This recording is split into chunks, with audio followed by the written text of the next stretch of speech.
యేసుక్రీస్తు పరిశుద్ధమైన నామంలో ఎవ్రీడే విత్ జీసస్ అనే కార్యక్రమాన్ని చూస్తున్న మా క్రైస్తవ కుటుంబాలందరికీ మా హృదయపూర్వక ధన్యవాదాలు. ఈ ఉదయకాల సమయంలో మరొక లేఖన భాగాన్ని మీ ముందు ఉంచడానికి దేవుడు మాకు ఇచ్చిన మంచి అవకాశాన్ని బట్టి దేవుడి నామానికి మహిమ కలుగుగాక. ఈరోజు ప్రత్యేకంగా యూట్యూబ్ ఛానల్లోని ఈ యొక్క వీడియో అప్లోడ్ చేయడానికి కొద్దిగా ఆలస్యమైందని అందరూ కూడా గమనిస్తున్నారు.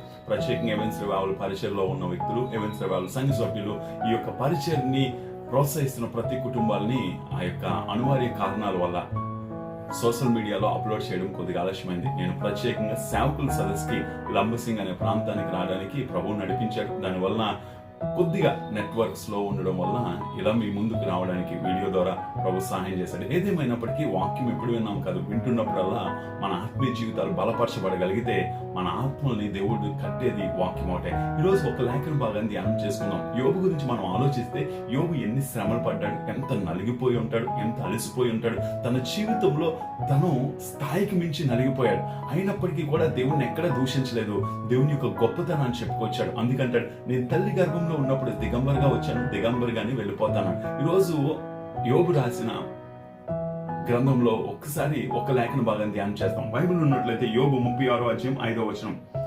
ఆలోచించుము, దేవుడు బలవంతుడు కానీ ఆయన ఎవరిని తిరస్కరింపడు. ఈరోజు చూడండి, ఆలోచించు, దేవుడు బలవంతుడు, ఆయన ఎవరిని తిరస్కరించాడట. ఈరోజు దేవుడు నేను తృణీకరించే దేవుడు కాదు.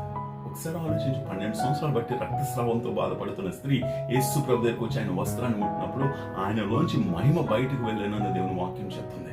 దేవుడు తృణీకరించే దేవుడు కాదు. నిన్ను ప్రేమించి, నిన్ను ఆదరించి, నిన్ను ఆదుకునే దేవుడు. నువ్వు ఏ స్థితిలో ఉన్నా, ఏ పరిస్థితిలో ఉన్నా, ఎలాంటి స్థితిగతిలో ఉన్నా, ప్రభా నాకు సహాయం దయచేయి. నువ్వు పాపంలో ఉన్నా లేదా శాపంలో ఉన్నా, నువ్వు దేవునికి అవిధేయపరుడైనా, దేవుడు కోరుకునేది ఏంటి తెలుసా? నీ హృదయ అంతరంగం నుంచి వచ్చే పశ్చాత్తాపంతో కూడిన మాటలు, ఆ రిపెంటెన్స్ తో కూడిన మాటలు కానీ బయటకు రాగలిగితే దేవుడు తప్పనిసరిగా నీ ప్రార్థన ఆలకిస్తాడు, నిన్ను క్షమిస్తాడు, నిన్ను ఆదరిస్తాడు. ఆయన హత్తుకునే దేవుడు ప్రియులారా. ఇక్కడ యోబు అదే అంటున్నాడు, ఆయన తిరస్కరించే దేవుడు కాదట, ఆయన తృణీకరించే దేవుడు కాదు, ఆయన చేదరించుకునే దేవుడు కాదు, ఆయన మనల్ని వెలివేసే దేవుడు కాదు. ఈరోజు నువ్వు ఎవరైనప్పటికీ కూడా దేవుడు నిన్ను ప్రేమిస్తున్నాడు. ఆ మాటను పట్టుకుని ఆయన సన్నిధిలోకి రాగలిగితే నీ స్థితిగతులను మార్చి దేవుడు దీవించడానికి ఇష్టపడతాడు.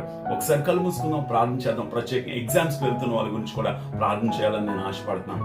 మా తండ్రి, మా ప్రభా, ప్రత్యేకంగా ఈ కార్యక్రమం చూస్తున్న కుటుంబాలను దీవించమని.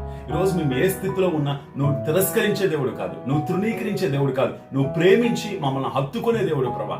నీ ప్రేమకు సరతులు లేదు అని నీ వాక్యం చెప్తుంది. ఈరోజు ఎవరెవరైతే ఈ కార్యక్రమం చూస్తున్నారో వాళ్ళ కుటుంబాలను దీవించు, కుటుంబ వ్యవస్థను దీవించు. ప్రత్యేకంగా ఎగ్జామ్స్ కు వెళ్తున్న వాళ్ళకి క్షేమకరమైన ప్రయాణాన్ని దయచేయి. వాళ్ళ ఎగ్జామ్స్ లో కావాల్సిన జ్ఞానంతో ఎగ్జామ్ అటెంప్ట్ చేయడానికి, మరలా తిరిగి గృహాలకు రావడానికి సహాయం దయచేయమని, చూస్తున్న వాళ్ళందరినీ దీవించి ఆశీర్వదించమని యేసుక్రీస్తు సర్వశక్తి కలిగిన నామంలో అడిగి వేడుకొంచున్నాము తండ్రి, ఆమేన్.